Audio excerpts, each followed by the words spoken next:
sisters, unang-unang sa lahat, pasalamatan natin si Lord dahil sa kanyang kabutihan at pagmamahal sa ating kapwa. Mga brothers and sisters, nandito po tayo ngayon sa Sambales. Kung titignan po ninyo, dito ko po yung birthday. Yan. So far, makakapagpakain po tayo ng 150 na mga bata. Ayun din, meron din po tayong mga juice. Ayan po yung juice natin para naman kumpleto at masaya po yung birthday. Mga brothers and sisters, ayan. So, nagagalak ako dahil binigyan ako ni Lord ng panibagong buhay, pagkakataon para makapagsilbi sa Diyos. So, kita-kits tayo ulit mga brothers and sisters sa mga susunod na outreach program. God bless. Okay, amen.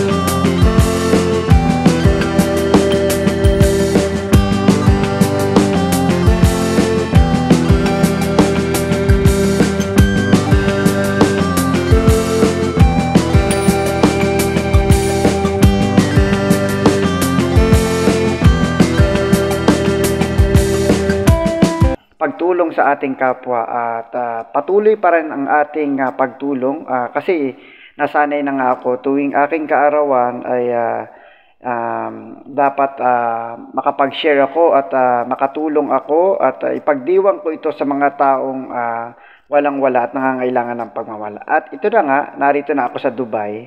Ayan. Una sa lahat, nagpasalamat kami sa Diyos dahil at least kahit papaano ay may handa. At yan, nagpapasalamat ako sa ating mga kapatid kay Kristo na tinulungan ako at mapasaya ako sa aking kaarawan. Ayan, ako'y masaya-masaya sa araw na aking kaarawan.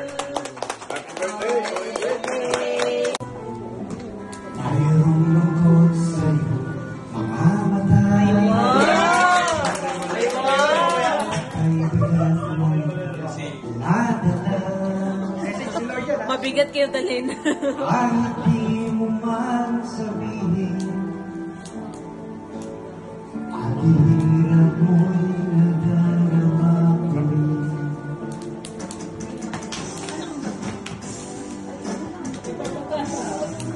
Ito ang mga Ayun, nagkaroon din ng kanta at ang kanta na yan ay message sa atin ni Lord. At ayan, ayun yung handa. Napasalamat ako sa mga nagluto. Ngayon din, siyempre, hindi ko kinalimutan yung mga tao dun sa Pilipinas, lalong-lalo na dun sa mga kapuspalad. Ayan, naghanda at nag-abala talaga sila para doon. At siyempre, yung ilang parte ng sahod ko tuwing aking kaarawan ay inilalaan ko ito sa ating mga kapatid na kapuspalad, sa mga bata na kulang sa pagmamahal, sa mga may kapansanan. Ayan, nag-abala talaga sila, pinagandaan. Nagundawan pa nila ako ng tarpaulin, mga brothers and sisters. So ako'y nagpapasalamat sa Diyos at ginamit sila. At ang mga bata ay masayang-masaya yan. Imbis na gamitin ko yung birthday ko, yung pera ko kung saan, talagang nagtatabi ako. Ayan, tingnan nyo, nakakatuwa yan. Tignan nyo, makikita ninyo dyan sa video na yan, na kinantahan nila ako. Ayan. Tapos, nagpapasalamat din ako kay Nanay Merlina na kung saan ang presidente ng Barangay Pag-asa sa Olongapo City, siya ay may kapansanan, no? Pero sa kabila ng kanyang pagiging PWD ay ayan, active siya at siya nga ang presidente diyan. At ito isa sa napili ko na ipagdiwang ang aking kaarawan. Yan. So yan, at least napagdiwang ko yung aking kaarawan diyan sa Barangay Pag-asa sa may Olongapo. Yan. Ngayon pa man, ayan. At ang ginawa namin nung panahon na yon, actually yung video na yan, halos paalis na yung mga bata. At hindi na masyadong na-videohan, no?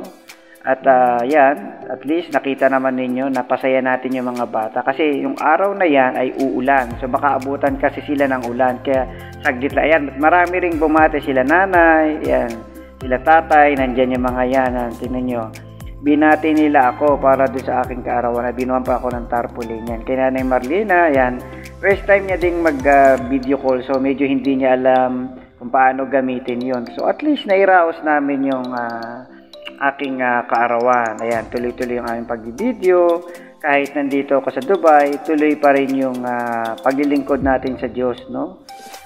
So sa aking pag-uwi, magbabakasyon sa Pilipinas at ipag-pray ninyo na marami akong outreach na magawa, ay yung paglilingkod sa ating Diyos. So kahit nandito ako, tuloy pa rin yung ating paggawa. Kasi dito sa Dubai, mga kapatid, hindi nga tayo, bawal dito yung mag-charity, yung mga ganyan. Medyo iba dito sa Dubai.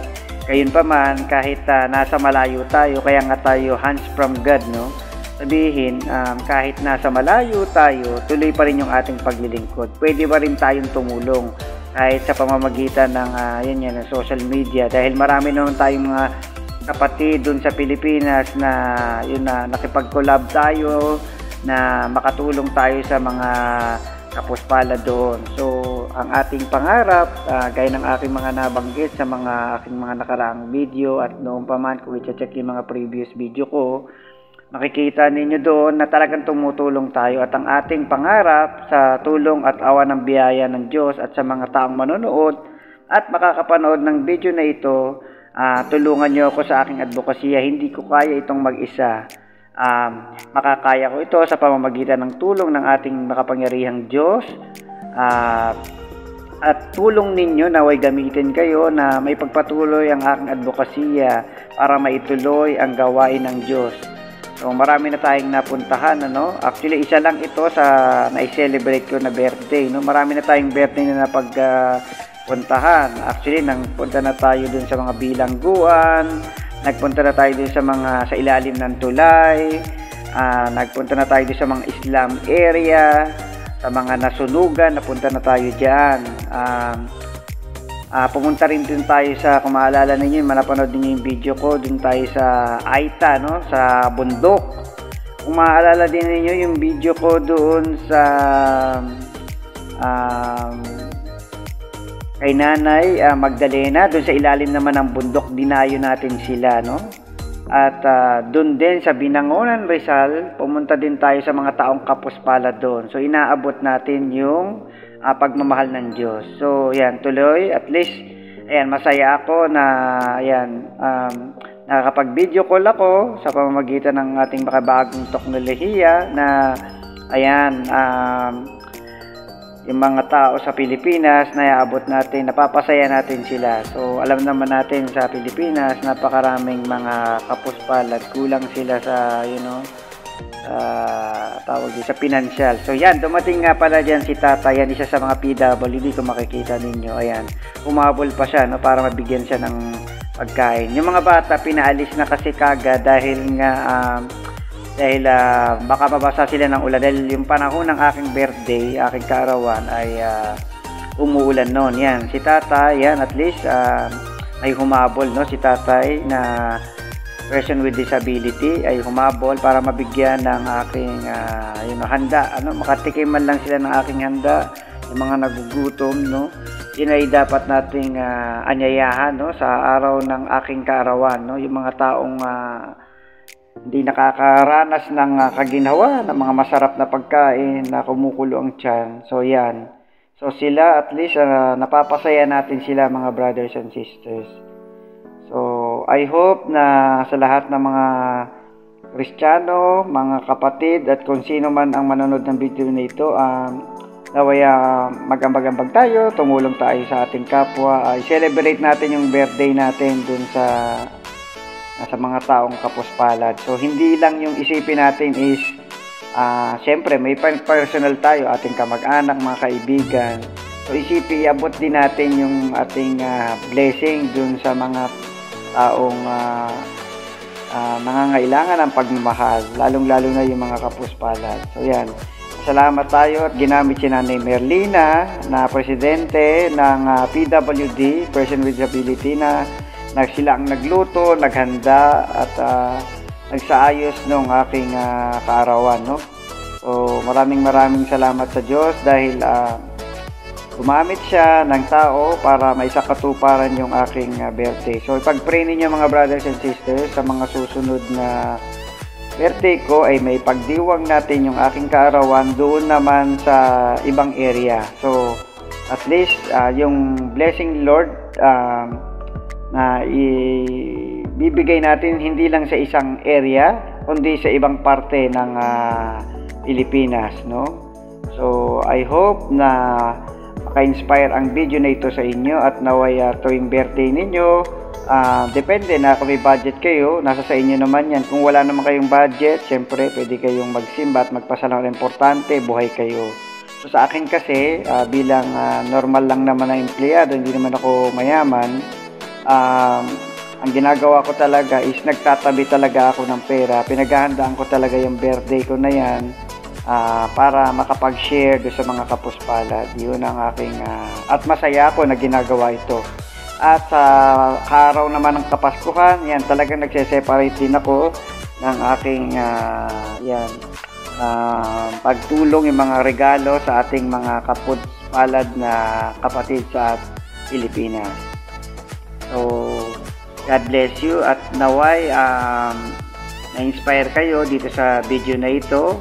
At ang nagpapasalamat ako kay Lord dahil kasi buhay pa ako at naway gamitin pa ako ni Lord sa mas marami pang blessing at pagpalain niya ako para mas marami pa akong matulungan. So ngayon, eto si Brother Edwin nandito sa Dubai, nagtatrabaho bilang isang normal na manggagawa, isa akong waiter dito sa isang hotel.